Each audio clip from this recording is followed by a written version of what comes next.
What's good tout le monde? Quick heads up pour le show d'aujourd'hui. On parle principalement de Prince of Persia Remake, ce qui est vraiment exciting. Moi qui est un gros fan de Prince of Persia, j'imagine qu'on va en savoir plus avec le Ubisoft Forward qui s'en vient plus tard aujourd'hui. Également, on recap toutes les tidbits d'informations qu'il y a eu par rapport à Call of Duty, Cold War, le multijoueur. Tout a été revealed durant un événement hier. Fait qu'on recap ça aujourd'hui. Également, il y a du tidbit d'informations, plein de filler news également dans l'épisode d'aujourd'hui. Fait que, hopefully, you'll enjoy today's show. Sur ce, roll the intro. Actualité. The ball is in Sony's court. Just fucking announce the stuff, please. Critique. En tout cas, le user score sur Metacritic est à 2.6. Rumeur. I don't know. I'm just sharing this on the internet. Discussion. C'est pas n'importe quel jeu là, c'est fucking Halo, ok? Réaction. Nintendo, what the fuck are you doing? La VIICTIIMINUTE. Avec Victim. En manchette, ça va être la VIICTIIMINUTE du 10 septembre 2020. Comme je l'ai dit tout à l'heure, Ubisoft Forward aujourd'hui à 3h heure du Québec ou midi Pacific Standard Time. Cependant, hashtag fucking Halo. Oui, je l'ai dans la queue Heartless. Justement, on va le regarder tout à l'heure. Fait que ce qui a été déjà annoncé qu'elle allait parler, ils vont parler d'entre autres de Hyperscape.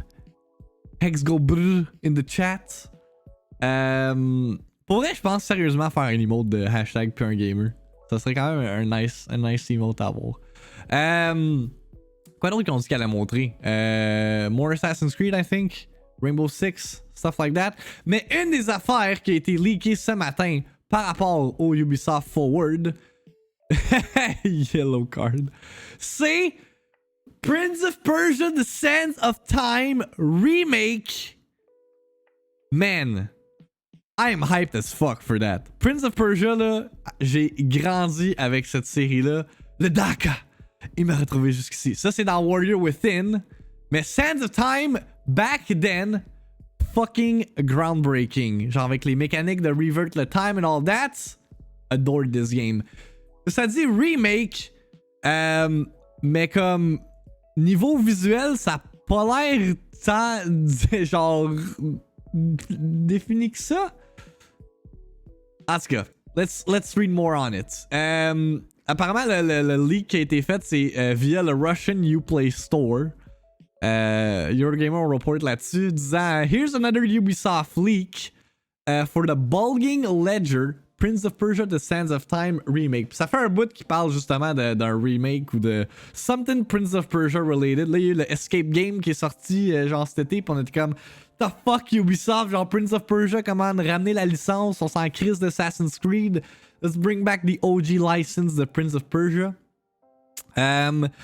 Eurogamer diz the existence of a Prince of Persia remake had already been leaked, but now, courtesy of the Russian Uplay, we now know the remake is of much loved 2003 platformer The Sands of Time. Puis je pense aussi que c'était Jason Schreier qui avait confirmed que l'existence du remake était réelle.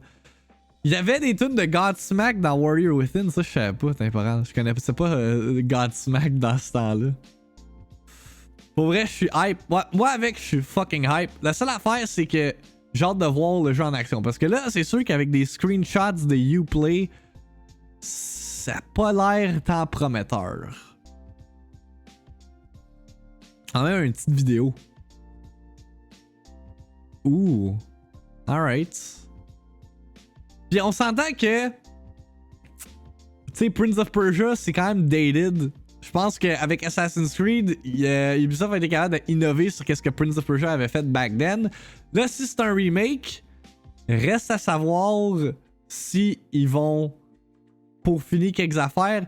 Parce que le combat est pretty basic, là. C'est genre du press X type shit, pis y a pas tant de diversité, pis tu dodges, pis that's it. Fait que reste à savoir, vu que c'est un remake, s'ils vont amener des nouveaux éléments ou ça va rester true au jeu original. Mais malgré tout, fucking hype pour un nouveau Prince of Persia, un remake, whatever. S'ils sont pour faire tous les premiers jeux, fait que genre Warrior Within, The Two Thrones en remake, I'd fucking be down for that. Ouais, les graphiques sont vraiment laids, je comprends pas. Mais en même temps, le jeu avait un style visuel cartoony. C'est juste que là, tu sais, les screenshots, là, ils ont de la misère un petit peu. Il y a comme un filter, genre bizarre, en tout cas. Hopefully, on va voir plus du jeu en action aujourd'hui pendant le Ubisoft Forward. Le visuel look GameCube. Mais déjà là, ok, attends. Si on va regarder, là, qu'est-ce que The Sands of Time avait de l'air back then. Déjà là, je peux voir un petit upgrade dans le facial du personnage, là. Oh! What's up, everybody? On va queue up ça pour tantôt. Prince of Persia Sands of Time. Ouais, c'était the shit back then. C'est vrai, il y avait le film avec Jake Gyllenhaal aussi. God damn. Wait, tu peux finir le jeu en 4 hours? God damn. Hey, le jeu back then, là.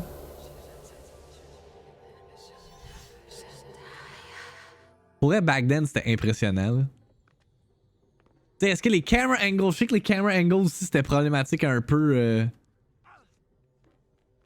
dans ce jeu-là, là. Le film a pas existé. Perso, j'ai mis que ça va être un remaster camouflé en remake. Parce qu'ils vont retoucher 3 conneries du gameplay. Hey, je me rappelle plus de la musique. Mais tu sais, le combat c'était ça, là. Fait que est-ce qu'il va être plus Assassin's Creed-ified? Je m'étais forcé à le finir, I was bored. Really? Ah, moi j'adorais ce jeu-là, là.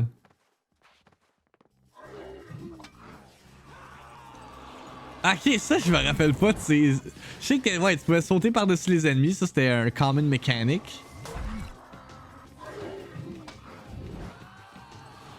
Oh my god, je penserais pas là. En tout cas, je suis définitivement curieux d'en savoir plus aujourd'hui. Je pense que c'est aujourd'hui que ça va être reveal. Ce serait cave que le jeu est leak, puis ils sont comme hey, you know what, we ain't gonna show it to you. Fucking Ubisoft. Si on shift gears maintenant, comme vous le savez, hier c'était le big multiplayer reveal event de Call of Duty Black Ops Cold War. Ils ont sorti le trailer, je l'ai pas encore écouté, fait qu'on va le regarder ensemble. Fait que multiplayer reveal trailer de Black Ops Cold War. Let's see what it has in store. It's probably gonna have some guns and explosions and all that shit. Capture on PS5, okay? Next gen gameplay.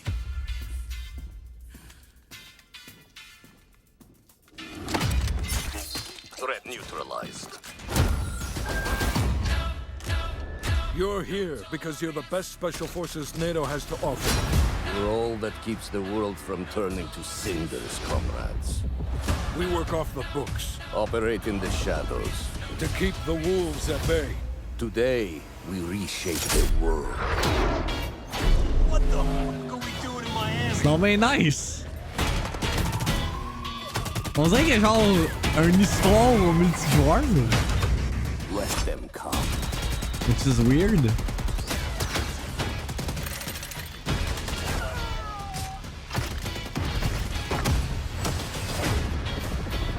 I'm gonna be honest, the game looks good. Visuellement, là.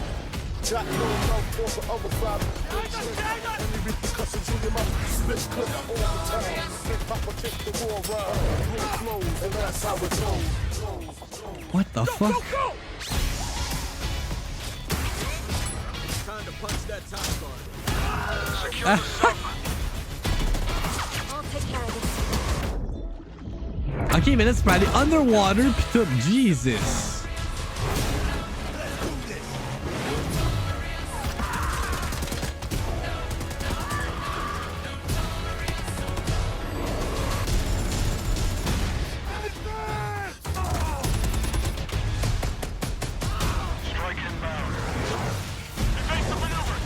shit. Holy shit.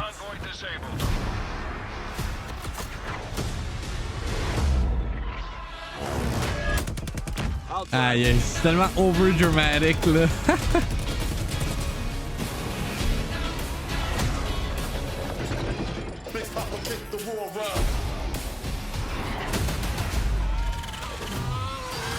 Oh, les RC cars sont back. Non, c'est ça. Tu parles des motos.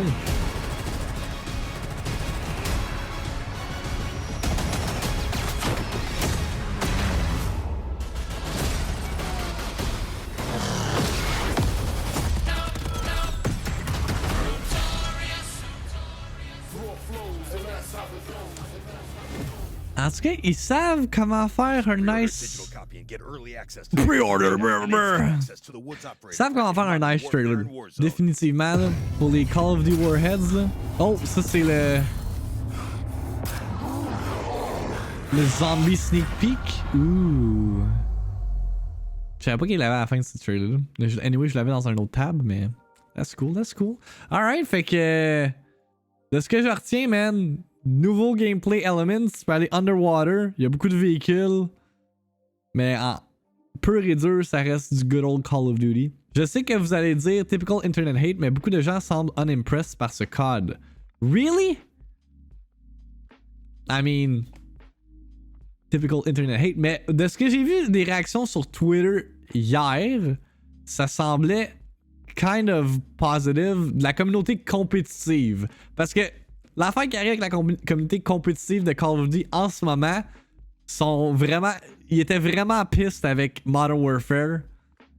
Warzone, c'est une autre histoire. Warzone does its thing. Mais niveau genre.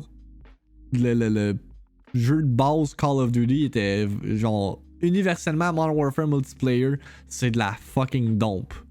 Ça l'a toujours été depuis que le jeu est sorti. Fait que là, d'avoir ça. The breath of fresh air and all that. I mean, peut-être c'est pour ça c'est ça qui fait en sorte que là, ça a l'air plus. Ils sont plus optimistes à ce niveau-là.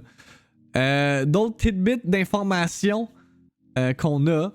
Le jeu va runner à 4K si vous avez le hardware pour runner du 4K. Supports up to 120 FPS. Puis ça, c'est pour PS5 et Xbox Series X. J'ai oublié de le préciser au début. Fait que première fois qu'un Call of Duty va runner à plus que 60 FPS sur console. Next generation, baby. Photogrammetry in environments, characters, whatever that means. HDR, 3D audio, and ray tracing, obviously. 120 FPS sur Switch. Est-ce que tu vois la mention d'une Switch là-dedans, Jérémy? J'ai dit Xbox Series X et PS5. Come on now. PS5 incorporates HRTF, Head Related Transfer in Audio. Je sais pas ce que ça veut dire. Utilizes haptic feedback on PS5. Obviously DualSense making use of that, excusez. Fait que si on regarde sur le blog post de Treyarch, ça résume tout qu'est-ce qui s'en vient?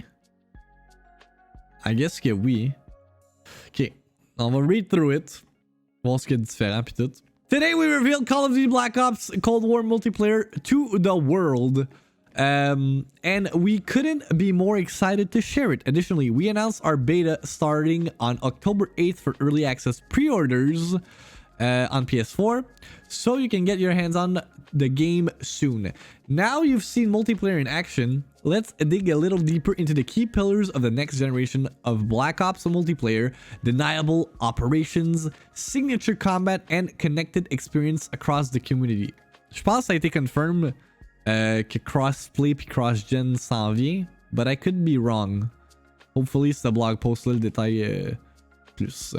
Oh, and if you haven't watched the multiplayer gameplay trailer yet, now's the time to get caught up. You'll want headphones on for this one. Fait, deniable operations.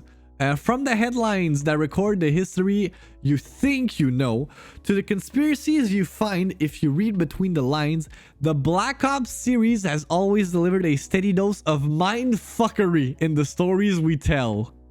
J'aime le fait qu'il précise ça. And multiplayer is no exception this time around. In Black Ops Cold War, you'll choose from a selection of skilled operators hailing from all over the globe, each with their own classified past that ties directly into the game's larger narrative. That story carries over into multiplayer, where the narrative continues in the years after the events of the single-player campaign. Interesting. Fait que genre, ce que le trailer s'enlignait pour montrer, c'est justement qu'il y a de l'air d'avoir comme un tidbit d'histoire dans le multijoueur. Puis je pense que c'est ça qu'ils vont faire. Ce qui est du jamais vu. Standing apart from the specialists of the recent Black Ops games, these operators rely solely on their training and loadouts for success on the battlefield. As the direct sequel to the original game, Black Ops Cold War is set in the 80s, inspiring the team to place its focus on pure, unadulterated gunplay. Once you've customized your operator, you'll be dropping into denial operations all around the world, fighting your way through the battles that, quote-unquote, never happened. From the cold, contested waters of the North Atlantic to the searing deserts of Angola to the neon-soaked streets of Miami's South Beach, Black Ops Cold War features maps ranging from our signature competitive 3-lane map design and original wide-open combat spaces, to unique large-scale maps that weave infantry and vehicle combat together in explosive new ways. We'd love to hear your feedback when you check out these locations in next month's open beta at launch. Now, let's talk modes. Fans of traditional 6 vs 6 combat can expect their favorite multiplayer modes to return, including Team Deathmatch, Domination, Hardpoint, Free-for-all, Kill Confirmed, and Search and Destroy. Competitive fans will also be happy to know Control is returning from Black Ops 4 and will be adding plenty of new modes in our post-launch seasons. But today, we're most excited about the new additions we're bringing to the table on day one: VIP Escort, Combined Arms, and Fire Team. VIP Escort, c'est qu'est-ce qu'on avait vu dans les leaks, les vidéos leakées de Reddit pis tout. VIP Escort is a new 6 vs 6 mode that introduces teamwork elements that S&D fans will enjoy. In each match, 2 teams take turns to protect or eliminate a player randomly selected as the VIP equipped with only a pistol, a smoke grenade, and a spy plane for recon. To win, the VIP has to successfully escape at one of 2 extraction sites on the map as their teammates defend them at all costs. The round ends when the VIP dies or gets away, or when one of the other team is wiped out. To add another layer of coordination to the mix, each player goes into a down state before they get taken out, and teammates can revive them before they bleed out. This means if often pays to stick together in pairs and watch your partner's back, at the expense of covering more ground if you choose not to go the lone wolf route. There's always a level of misdirection and mind games that come into play for everyone in this mode. In addition to the traditional 6 vs 6 game modes we're known for, Black Ops Cold War introduces large-scale deniable operations in combat arms, a new 12 vs 12 game type that combines infantry warfare and vehicular combat into a single cohesive experience. Fait qu'un peu un big team battle dans Halo, de ce que je comprends. Combined Arms ups the ante with a new fleet of vehicles suited for any situation across land, sea, and air, including snowmobiles, dirt bikes, gunboats, wake runners, tanks, and more. Man, me semble la dernière fois qu'il y avait des tanks dans Call of Duty, c'est genre dans Call of Duty World at War. We're always finding new ways to dominate in this mode, whether it's rappelling or ziplining across the high seas of Armada or slamming a C4-strapped snowmobile into an enemy tank on crossroads. What you saw in the multiplayer gameplay reveal trailer today was just a glimpse of what's waiting for you in this 24-player battle. Alright. Last but not least, we're pulling out all the stops with Fire Team, a new category of multiplayer game modes where 10 teams of 4 face off against one another in large-scale maps featuring an assortment of vehicles to commandeer and objectives to complete as you best see fit. Fire Team is designed to allow for plenty of epic gameplay moments with big unique environments for you to explore with your squad. The first signature Fire Team game type is called Dirty Bomb. which we plan to showcase in the coming weeks. Keep an eye out for more details as we get closer to the open beta. D'autre part, de plus, with more than a decade of Black Ops multiplayer experiences under our belt, signature combat means a lot. Fast and frenetic action, fluid movement, fan favorite weaponry, rock solid game mechanics, and above all, tons of fun. All the pieces have to fit just right for each new entry in the series. First and foremost, it's all about giving the players the tools they need to succeed. In lieu of the old pick 10 model, this create a class system is slot based, giving players the freedom to choose a primary, secondary, tactical, lethal, field upgrades, wildcards, and a full set of perks in every loadout. Yep, wildcards are back, and that's just the start. Je me rappelle plus c'est quoi les wildcards. Ça fait longtemps que je n'ai pas joué à multijoueur de Call of Duty. Là, il n'y a pas de BR, right? Ben c'est ça, je suis pas sûr encore de qu'est-ce qui se passe avec le BR. Je pense qu'ils vont continuer à support Warzone, mais est-ce que c'est Infinity Ward qui vont continuer à genre updater Warzone? Ou est-ce que Treyarch va prendre le dessus? Je sais pas comment ça va marcher, mais je pense qu'il y a une précision par rapport à ça. Là. Je pense qu'on va sortir une vidéo. Ah oui, que je me trompe. Excusez, je suis fatigué.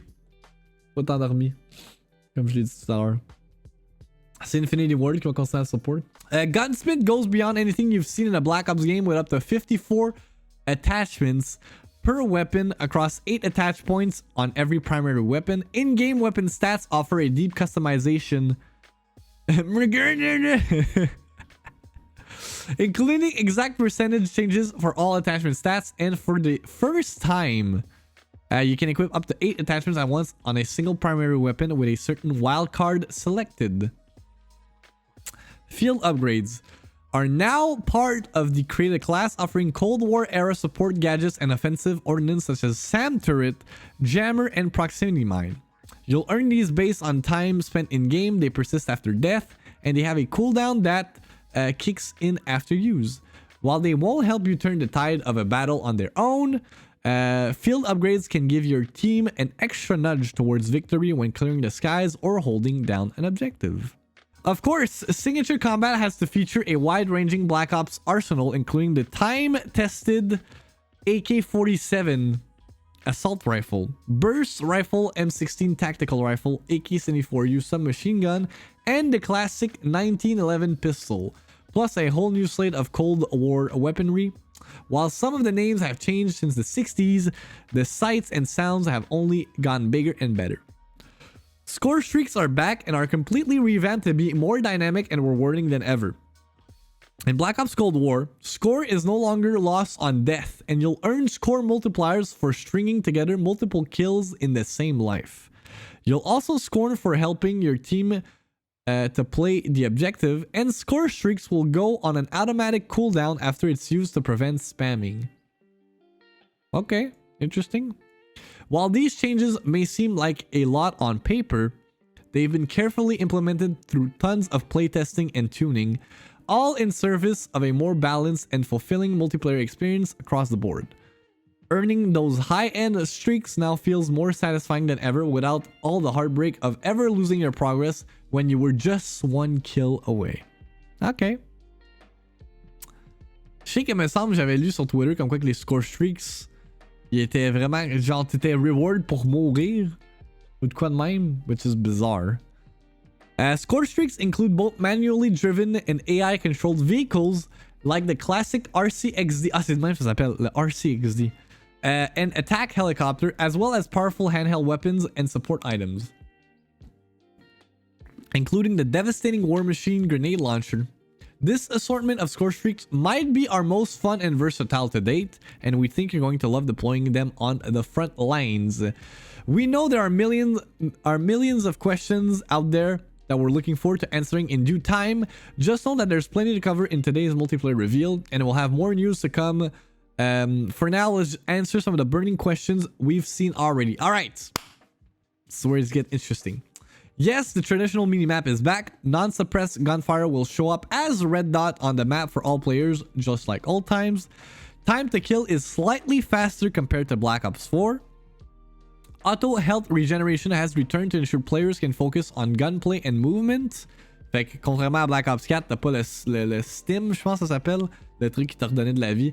Je trouvais que c'était un nice gameplay mécanique. Genre quand t'étais mid-fight, tu pouvais te healer pis tout. I guess qu'ils ont décidé d'abandonner cette idée-là. Surtout que là, ça revert vers les old school Call of Duty dans la timeline. Là. Unlimited sprint confirmed. Players can sprint through the battlefield without losing momentum, and each sprint now starts with a small burst of speed that settles into normal sprint speed, helping you to get out of sticky situations quickly. Sliding now naturally transitions into a tactical crouch position, including the ability to see health bars. No, wait, je me suis trompé. Crouch position for more control and realistic movement patterns. J'ai comme lu l'autre ligne en dessous. Players can toggle several HUD in settings, including the ability to see health bars over enemies and allies. Players can edit their loadout mid-match without having to leave the game. That's cool. We know you're eager to hear more about Black Ops Cold War's progression system, and we'll have additional details, yada yada. Là, ça c'est quelque chose que je veux savoir. A connected experience built for next gen. Black Ops Cold War brings the community together with next-gen, cross-gen, and cross-play compatibility. Off the bat! That is cool. Fait que non seulement cross-gen, mais cross-play aussi. Il n'y aura pas de bullshit d'attendre 6 mois après que le jeu sorte pour que... Ça, c'est cool. Genre, take note, game developers. Si vous faites un jeu multijoueur, là, that should be a staple for every multiplayer game moving forward. Parce que le player base est tellement élargi puis séparé across les systèmes là. So players can party up with their friends no matter which platform they choose across current gen consoles, next gen consoles or PC. It's a beautiful thing. Puis encore une fois, shout out à Fortnite pour vrai. Si Fortnite n'avait pas pris de l'avant puis commencé à implémenter le crossplay, je pense qu'on serait pas rendu. Ben peut-être que oui là, mais comme je pense que Fortnite a définitivement kick le crossplay puis tout ça up a notch dans son peak. In case you missed it, post-launch multiplayer maps and modes will be free for all players, and the game will feature a unified progression journey shared with Call of Duty Warzone, adding inventory items that can be used in both titles. Ok, fait qu'on fait mention de Warzone. Fait que ça risque d'être supporté down the road également. Both games will also share post-launch content from a narrative standpoint, interweaving some of the themes, weapons, and operators of Black Ops Cold War into Warzone. On the technology front, our team have pushed the limits of in-game visual fidelity through photogrammetry captured environments and characters, photometric lighting, and a high dynamic range, 4K experience on next-gen consoles and PC. With the jump to 4K, tiny details in the environment stand out, and by using photogrammetric techniques that measure accurate colors and material properties of physical objects and environments, players can see even more crystal clear details on screen. Both next-gen and current-gen visuals are especially immersive thanks to the latest advancements in lighting, measured physically accurate lighting values, and a design workflow built upon believable placement of full lighting fixtures leads to the most natural lighting possible. With these new tools, the art and design teams are able to enhance gameplay and maintain visibility of enemies without disturbing the natural beauty of the environment. Puis là, ça revient à ce que j'ai dit, 3D audio, nanana. Next-gen consoles, you can expect 120 Hz support.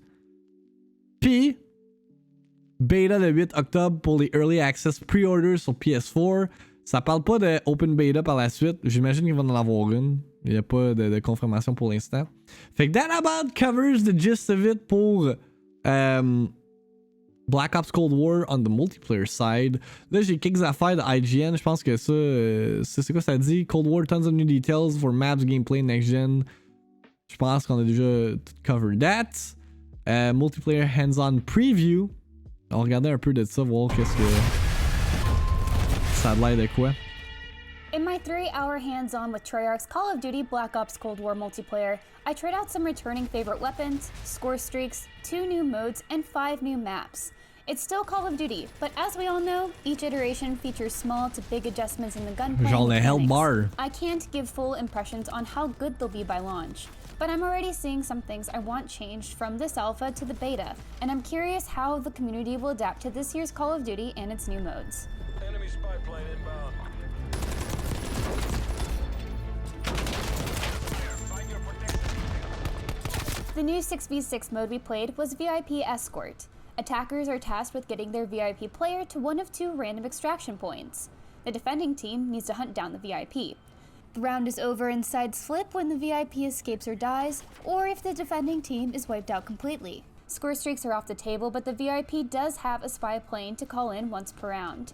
The VIP is also at a bit of a disadvantage in that they're only equipped with a pistol, smoke grenades, and frag grenades.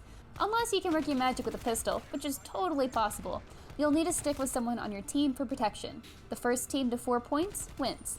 In VIP Escort, players are also downed first before being completely wiped out of the round and can be revived. This is yet another mode that's best played with friends, or at least with Ok, mice. quand il parle de down, c'est pas genre comme Last Stand back in Call of Duty 4, là. C'est genre. It's And it crawl. can be confusing when your VIP is following you and decides to up and run off from the safe path you've carved out for them. Another new mode we played is Combined Arms. These matches feature large maps for 24 players and 5 to 6 capture zones that need to be controlled for points. It's a little odd to tout this as a new mode, as it's just another take on ground war, but with fewer players than what Call of Duty Modern Warfare 2019 offered. Combined Arms felt like more of the same, but with the added chaos of someone rolling in with a tank that takes too many hits from multiple rocket launchers to take down. A tank should have some resistance, but as they are pretty easy to get to, I hope Treyarch tweaks their resilience. Aïe aïe, ok, ça prend du temps quand même à le péter le tank. Yark. Now, let's talk maps. We played on the following 5 maps: Miami, Satellite, Moscow, Crossroads, and Armada. Of the 5, I'd say Armada is the most notable in that it's one of the biggest and by far the most unique. Armada takes place across 3 large ships. You can use jet skis to get around or swim to approach points for stealthy attacks. And yet, Armada didn't make the best first impression. I appreciate its novelty, but the size of this map made getting around a bit of a hassle, especially with Call of Duty's signature fast time to kill. I felt like a lot of my time was used trying to get somewhere with the hope of having an advantage in a firefight. I learned how to better control an area after playing this map a few times, but so far it's on the low end of my budding preferred map list. On the other hand, Miami was neat. This smaller map had lots of great engagement spots, at least in the few times I played it. It is difficult to get a read on a map after playing it in a limited setting like a preview event, but this one has promise. Another challenge is figuring out the viability of weapons. I happily returned to my first favorite Call of Duty gun, the RPD, and did my best with it despite the seemingly general preference to Andy play with SMGs and Cortez. snipers. Get fucked, I'm Andy! sure the weapons will undergo more tuning before we get our hands on Black Ops Cold War again. But the one major thing I hope changes is the time it takes to throw a frag grenade. Black Ops Cold War somehow makes pulling a frag grenade pin feel excruciatingly long in its fast action, especially compared to the time it takes to lob any other equipment. A few semble que ça a hours tout le temps can été only de même, offer so right? much insight into multiplayer balance and design, but so far, I'm generally interested. Given that Raven is focusing on the campaign and leaving the multiplayer to Treyarch, I have high expectations for whatever we get to see Ok, next. c'est Raven qui I fait la didn't have the campagne. Ça, je savais opportunity pas. to try out Fireteam, a new category of game modes featuring 10 teams in squads of 4, and I'm curious to see how that fits in with Warzone and the wider Call of Duty multiplayer suite. Be sure to check out our VIP Escort gameplay video and our Tony Hawk's Pro Skater 1 and 2 review next. And for more on Call of Duty, keep it on IGN. Check our other previews on Call of Duty, but check also the Tony Hawk's Pro Skater review. That's weird. Là, mais ouais, linker un article. Leaked Disney Plus partnership could narrow down the PS5 release window. Disney Plus doesn't arrive in South America until November 17th. Mais ça serait quoi le lien avec la PS5? Games Radar dit, it looks like the PS5 will be partnering with a number of streaming services. Images from an instruction manual. Ah, ok, dans ce sens-là, ok, je comprends. Images from an instruction manual for the PS5 media remote have shown up on the Brazilian tech website Technoblog, translated via Google, and suggests that the device will feature dedicated buttons for Netflix, YouTube, Spotify, and Disney Plus. Okay. Sony has already shown off the media remote, but had left the 4 buttons at the bottom for the of the controller blank. In the Brazilian version of the manual, however, the 4 logos can be seen clearly, suggesting that the partnerships are already in place. Vraiment interesting. All four partnerships are notable, but Sony's apparent agreement with Disney Plus is particularly important, as the two companies haven't seen eye to eye, as the uncertainty of Spider-Man's future in the cinematic universe can attest to. C'est vrai, hein? Il y avait cette petite controversy là. It might also grant us some extra information about the PlayStation 5 release date. Disney Plus isn't due to arrive in South America until November 17th, and it seems unlikely that Sony would launch this particular product before one of its features was fully functional. That would mean that the PS5 won't release until after that date, at least a week after the Xbox Series X is currently due to become available. Sony has previously only revealed a holiday 2020 release window for its console, mais demain on devrait peut-être potentiellement avoir une date. Right? Am I right? Right, chat? Alright. Okay, Jeff Grubb vient de tweet out, Sony cannot announce price and release date tomorrow, so it's either today or next week if it wants to get out there before Xbox pre-orders. Pourquoi il pourrait pas annoncer le prix demain? Y'a quoi qui se passe dans le monde demain que... Ils peuvent pas annoncer ça aujourd'hui en même temps que Ubisoft on le spotlight, c'est genre chien. Mais fuck you Ubisoft! Ah, demain c'est 9/11! Asti! T'as bien raison, Méo. Ben, tabarnak, j'avais pas pensé. C'est vrai. Faut pas annoncer. Calice. C'est vrai, demain c'est le 11 septembre. Fuck. Bon, ben, there you go. Fait que, yeah. J'avais vraiment pas pensé à ça. Merci de la précision. Ça fait 19 ans, il va falloir avancer à un moment. Ouais, mais, hey, quand même. Ah, ok, pis c'est ça aussi. C'est ça l'affaire. Tu sais, on a bien beau dire comme, hey, Microsoft, leur payment plan and all that. Vraiment cool and all. Sauf que VGC reports ce matin comme quoi que le Game Pass va coûter plus cher. Chose que vous n'aviez pas mentionné hier, mes petits tabarnak. You'll tweet out, Microsoft has confirmed it will increase the price of Game Pass for PC this month as the subscription service leaves beta and enters general availability. You motherfucks. From September 17th, the service will retire the introductory price of $4.99 per month. For the next billing phase, subscribers will pay $9.99, the same as Game Pass for console. Ce qui, en même temps, c'est pas si pire, là. C'est quoi, 12 piastres canadiens, genre? It's not that bad. Game Pass for PC launched in beta form last year, while it shares the same name as a subscription service on Xbox consoles. Microsoft described the PC version as the new experience designed specifically for the needs of PC gamers and PC game developers. The service offers unlimited access to a library of over 100 PC games on Windows 10 from the likes of Bethesda, Deep Silver, Devolver Digital, Paradox Interactive, and Sega, with new titles every month. Ah, il avait tweet out ça. Le Game Pass avait tweet out ça hier. Ça a comme passé dans le beurre, obviously, parce que everyone was like, Xbox Series X, blah, blah, blah. In case you missed it, we're going into general availability next week. You want to take this opportunity to thank everyone who gave us feedback. Yes, even the angry all caps kind throughout the beta. We couldn't have done it without you guys. Details. Mais même encore là, dans leur tweet, c'est pas écrit que le prix monte. Faut que tu cliques sur l'article. Puis est-ce que ça le dit? Non, ça le dit même pas. Ça le dit même pas. Aucune mention d'un price raise dans l'article. Silly Microsoft. That's fucking assholes. Je me demande comment Microsoft vont décider comment un jeu est un succès avec le Game Pass. Bonne question, ça. I don't know either. Ben, ils ont tout le temps dit que ça allait monter. Ouais, mais ils l'ont pas. Comme dans leur article qui dit ça, que genre General Availability next week, ça le dit même pas que ça va monter le prix. Tu comprends? C'est ça que je trouve un peu scummy.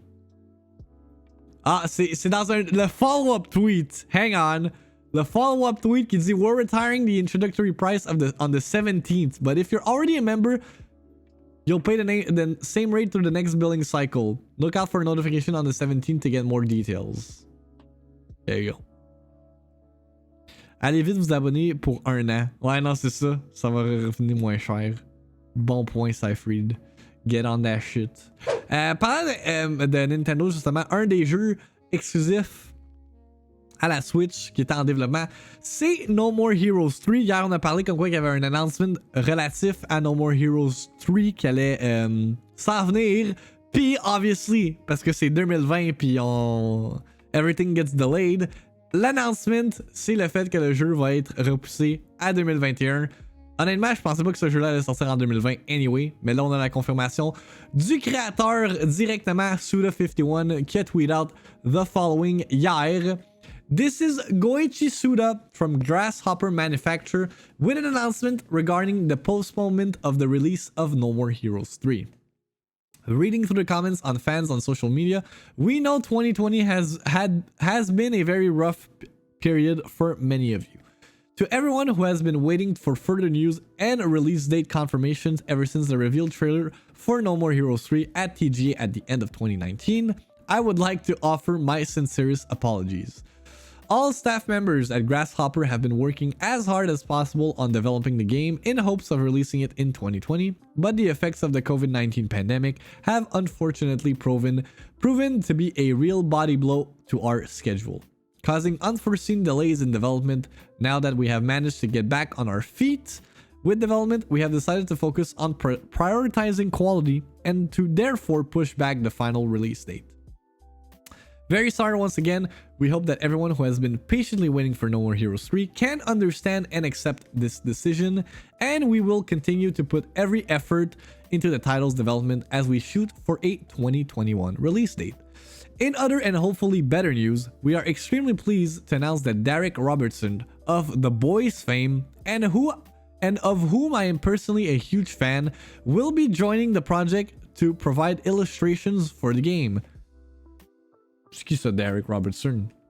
Ah, ok, c'est lui qui a fait le comic books de The Boys. Je pensais la série. Right. We will be posting some original illustrations, so please be sure to check them out. Please stay tuned for key art from Derek himself, as well as further announcements and news regarding No More Heroes 3. Signé Suda51, No More Heroes 3 director. I mean, it's 2020. What do you expect? Everything is delayed. Cependant, Hot Girl Videos 69, back at it again, après la confirmation du délai de No More Heroes 3. Elle a tweet out, one other hashtag Nintendo game is going to be delayed due to COVID-19 related issues. Quel jeu vous pensez que ça va être? Moi, je pense que c'est genre Bayonetta, something random like that, là. Même si Bayonetta, on n'a rien vu. Je sais pas si Breath of the Wild 2 compte dans l'équation. Mais sinon, other than that, genre, quel... Metroid Prime 4, yeah, j'ai fait la joke sur Discord.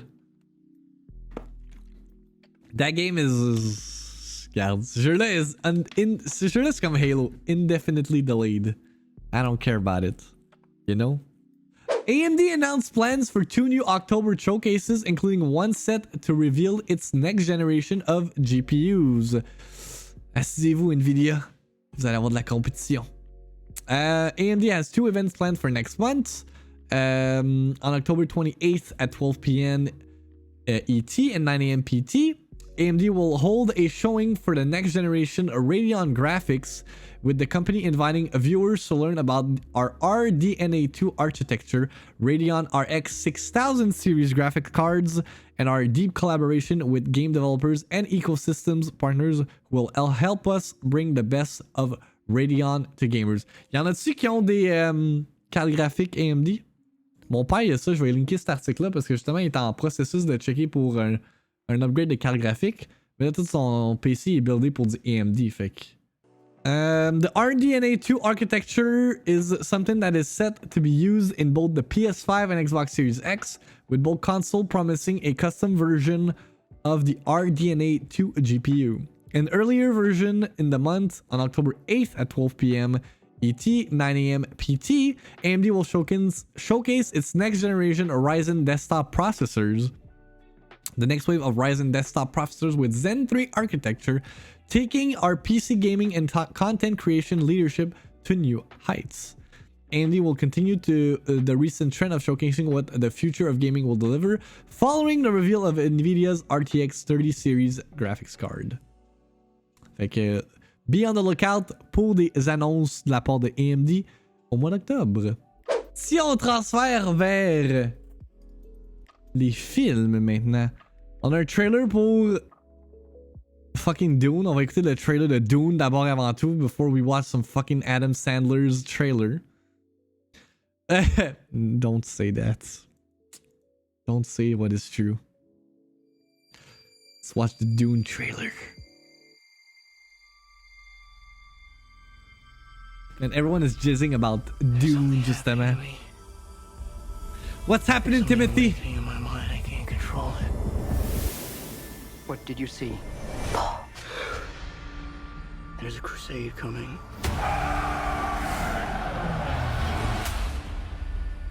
Do you often dream things that happen just as you dreamed them? Yes.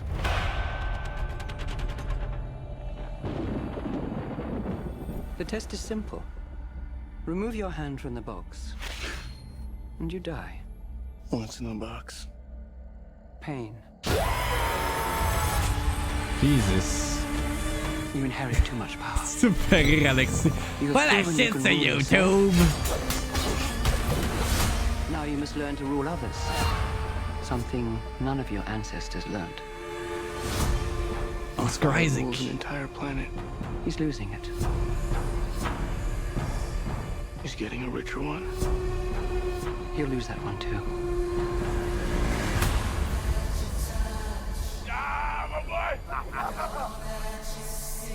Arrakis is a death trap. Kill him. This is an extermination. They're picking my family off one by one. Let's fight like demons. Damn. An animal caught in a trap will Jason, gnaw you off its fired own up. leg to escape. What will you do? I know you.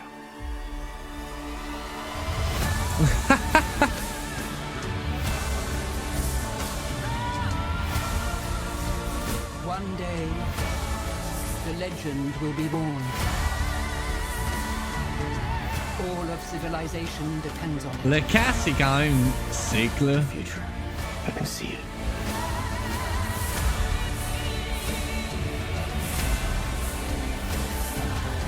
I must not fear.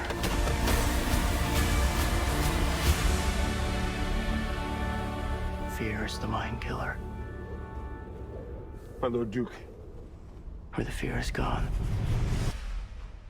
only I will remain. Go, go, go!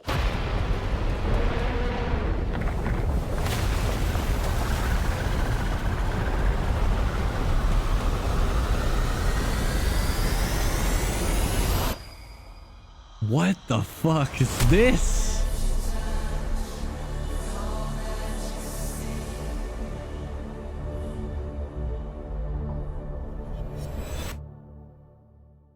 Pas de date de sortie, man. The Sandworm Max. C'est quoi? C'est genre l'équivalent du Starlight Pit? Oh, man. Ça va shaker sur le cinéma. Ouh! Ouais, pour vrai, ça, je vais définitivement aller le voir au cinéma. Là. Ça va quand même un cinematographic experience. Hot take, ça a pas l'air tant nice. Ben non. Arrête. Parce que si tu regardes le Dune de 1984, ça a l'air crissement plus nice que Dune. Ah, il y a même le full movie sur YouTube. Ben, coudonc. Parlant justement de Dune, il y a un report comme quoi que... Where is it?